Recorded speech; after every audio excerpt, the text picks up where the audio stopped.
Hello everybody, welcome back to Law Hero. My name is Jen and I make videos about the law and all things concerned with the law.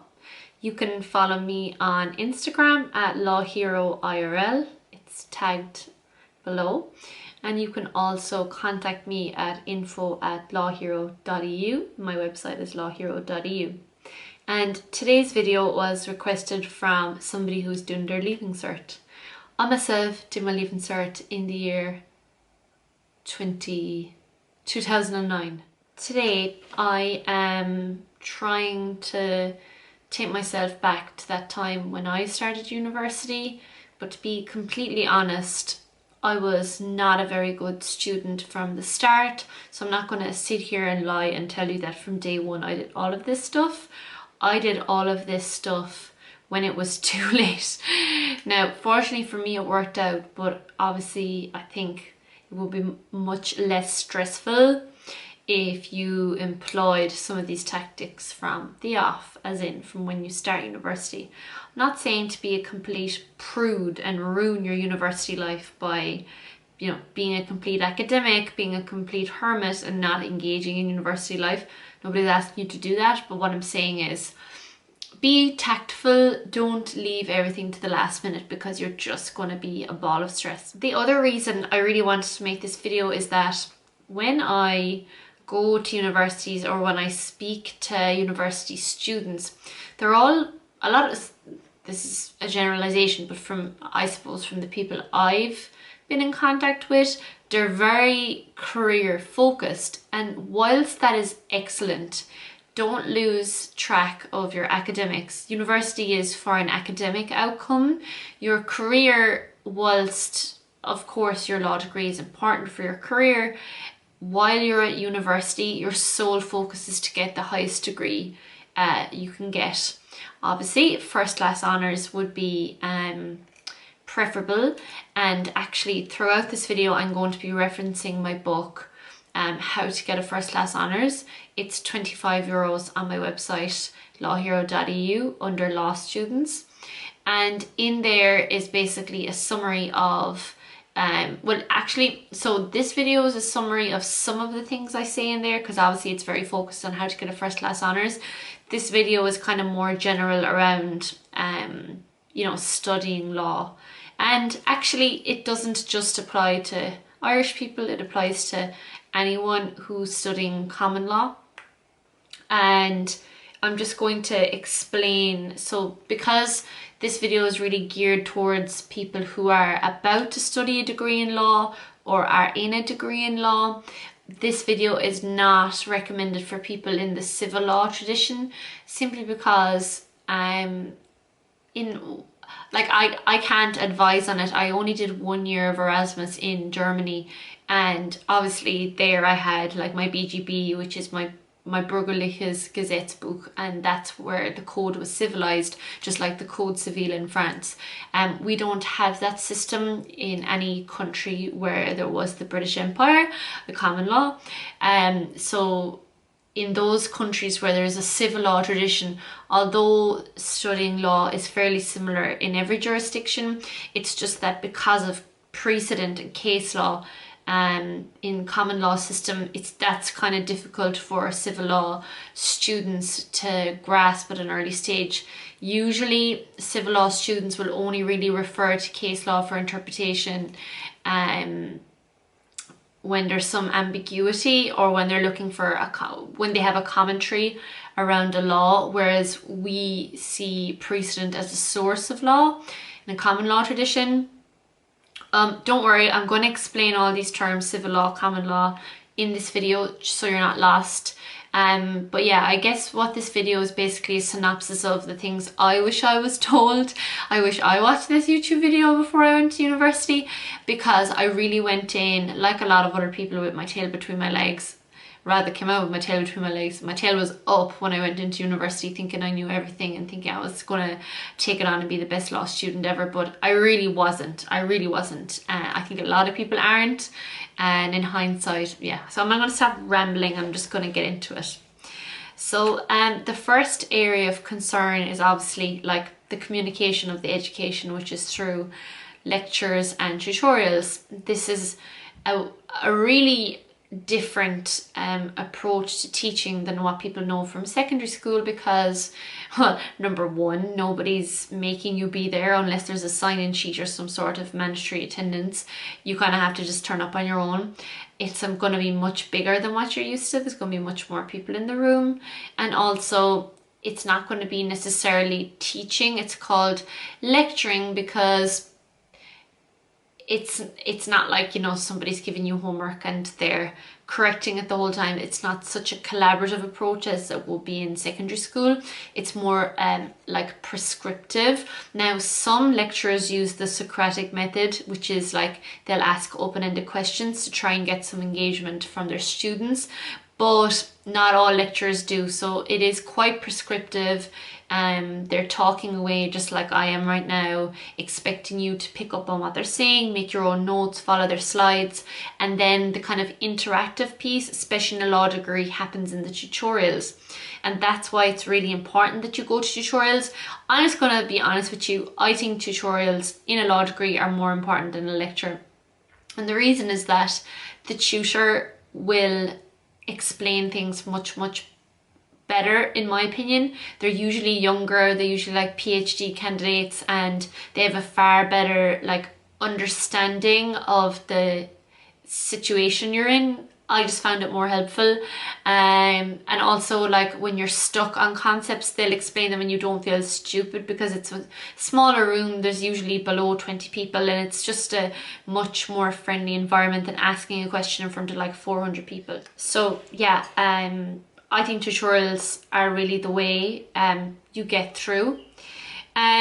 Taking notes and managing the slides are something you should do from the off. So, I mean, if you don't turn up to the lecture, do what I used to do, and this isn't recommended, but like, I did miss a few lectures, oh no. What I would do is I would go through the slides, I'd look up the cases, I'll do some Googling, I would get through it. So I wasn't totally lost, so I totally like wasn't behind when it came to exams, because at the end of the day you need materials to study. So that's what I did. And my final point around this communication of education is to look at the past exam papers, so you start gearing up your mind towards what you have to answer, and you have kind of like, you know, a future, you have a focus, you have some kind of structure around what you're doing, and so that you're not like learning in a vacuum, because like you could spend hours learning the definition of mens rea, but it may only be a small part of like your criminal law exam. That's just an example. Okay, so the next part I'm going to move on to is productivity and time management. Now, I cover this really well in the book, but I'm just going to give you a synopsis of what I say, which is figure out when is the best time you are productive. So for example, for me, I do my hardest work in the morning. For some people, their brains are not awake till after like 12 midday, so they do their best work in the afternoon. Some people are night owls. You'll figure out like your rhythm when you study best. Like, I remember when I was in UCC, people were in the library really late. I could never understand how they could stay there till 10 o'clock at night, because I go to bed at 9 p.m. So, but they could never understand how I was there at 8 a.m. and was buzzing. So it depends on what your rhythm is. You have to find your own rhythm, and that's up to yourself, and that's part of being an adult. Then you have to be able to set weekly goals for yourself. So for example, this is actually like a really analog version of what I do, but like I had this weekly planner from Pennies. It was €2.50, everything to the nth degree. It's probably why I'm an okay lawyer. But yeah, I would say have your weekly plan, like know, for example, you're doing chapter 1 constitutional, chapter 4 contract, just so you can keep on top of the stuff, because when it comes to the end of the term, you'll want to have some of the groundwork done. There's no way you're going to pass the exam if you leave it all to the last minute. Then I think the big issue with law degree and like the FE1s and any type of legal curriculum is the depth. And I mean, this goes for PPC1, PPC2 as well, and a lot of people get overwhelmed by the depth and they're like, what can I cut out? I mean, we're humans, we're looking for shortcuts. I get you. What I would say is let the exam papers dictate what to cut out, and don't try and predict, just like be reasonable. If like something like for example, tracing and equity hasn't been asked for 15 years or comes up once every 8 years. I think that would be like, especially if there's a multiple choice, I think it would be okay to leave that out, for example. Okay, so the third area is the actual law, and I probably should have done this before I talked about lectures and tutorials, but anyway, you're here now. So, and please ignore this if you know this already, but obviously in Ireland, in England, in Scotland, Wales, Canada, Australia, we have a common law system, where the simple thing you have to remember about common law is that it's the law that is common to everyone. That's how I remember it. And basically what happened was William the Conqueror won at the Battle of Hastings 1066. I bet you never forget that. And post that, there was a common law for all areas under his rule. And then that was fine. Nobody had an issue with that. Problem was the law was pretty inflexible. So for example, you know, there was like strict codes that people had to follow, and if they didn't, they'd get their head chopped off. That's just being dramatic, but it was kind of like that. So what happened was a parallel system was created called equity, and equity came in to make the law a bit more flexible, had some more kind of equitable concepts or maxims, or kind of more like ethical or morality based concepts that dictated how people behaved, and it allowed for kind of an alternative recourse to the strict common law system.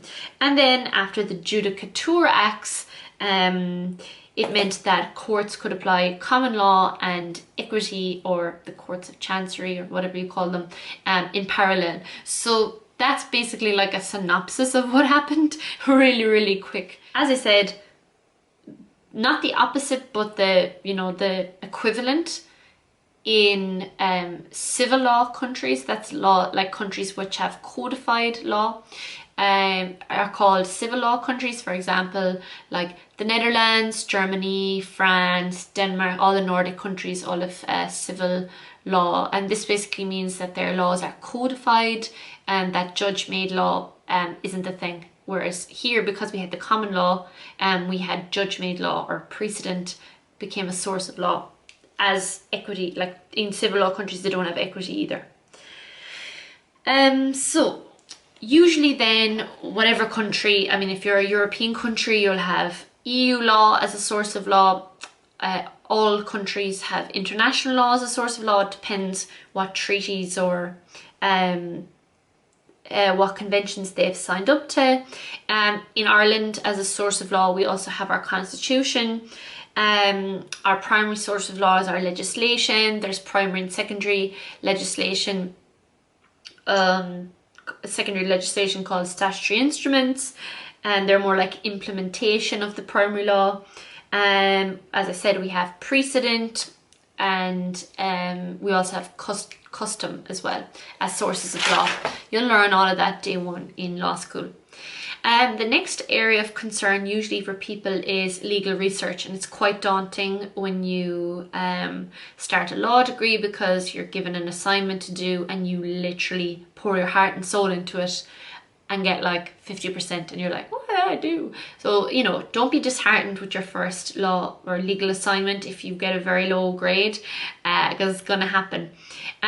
So I am going to give you a few tips of mine how to tackle legal research. The first, for like your preliminary understanding of the topic and kind of background research, obviously I'm going to tell you to Google. There's nothing wrong with that. I mean, you can get the case names, you can get the names of some books, and then you can go to the library and get them. There's some really good databases for cases, which is like Bali. There is Hein Online, was one I used to use for like American journals. LexisNexis. There's some databases you have to pay for, but if you're at university, they will have paid for them. You'll have access to them. I use Practical Law as well, but that's kind of more for practitioners, I would say. It's still very good synopsis of the law. The only thing I would say to you as regards legal research is make sure, like if you're looking at legislation or case law, that it's that you're up to date with where the law is. A lot of the time I got caught in a moot court before where I wasn't aware of like a Supreme Court finding. I only knew of the Court of Appeal because I hadn't done my research, and it was just embarrassing. We'll talk about mooting in a minute, but all I'm going to say to you is just make sure that your law is up to date. As regards legal writing, so this is where you actually get to write the essay. The lecturer is not really looking for descriptions of like the cases or the law. They're more looking for your critical evaluation of the law. So that means that you don't assume anything, you explain things in not too much of a descriptive fashion, but enough to get the message across. And it's looking for that real kind of meaty, opinion-based criticality, which is why lawyers are employed by the public. Our task is to take a view on a set of facts, apply the law to the facts, and then come to a conclusion. The common feedback people receive in essays are as follows. So they'll be asked to explain something they've said, maybe they haven't gone into enough depth. They'll be told that it's too wordy, too long, verbose, which means they could have done it more succinctly. There might be a question around authority. For example, what that means is, where did you get that reference? Is that reference legitimate? If something is awkwardly written, it'll be called out. Whether what you've written is relevant will be called out. Application of the law to the facts is usually the one where people fail the most, especially in the FE1. Style, layout, grammar and syntax are very, very important when you're typing up your essay, because you're going to get the examiner on the back foot if the layout or the flow doesn't make any sense. There needs to be some kind of coherence, and lacking analysis basically means you're lacking criticality, you're being too descriptive, you're not giving your opinion. Then finally, when it comes to plagiarism and referencing, the rule of thumb is that you borrow and don't steal. And what that simply means is just don't use other people's words as your own. I would say that for me, it's even like, I remember it was much easier to go like Ford said, or who do I see here, like Skinner said, or Skinner asserts, or Skinner maintains, that kind of thing. It's much easier, because you know, if you're trying to steal someone else's work throughout the essay, you're going to lose track of where you actually got the stuff from, and then you can't go and double check it. It's just easier to reference, really. But the problem is, if you over reference and don't provide any of your own opinion, then the essay loses its criticality. So it's just striking that balance. And then the final thing I'll speak about is extracurriculars. Again, in my book, I go through this in much more detail, as in the kind of extracurriculars you should be doing as a law student would be, for example, being in clubs and societies that are relevant to law. For example, the Law Society, some kind of debating, politics, history, economics, they're all very relevant to law. The other thing I would say is get involved in mooting. So this is usually provided by the university. It's done for sure in University Law Society. For me, I did Jessup Moot Court, which is public international law, and I really enjoyed it, and it really assisted with my advocacy skills. I'm not that great thinking on my feet.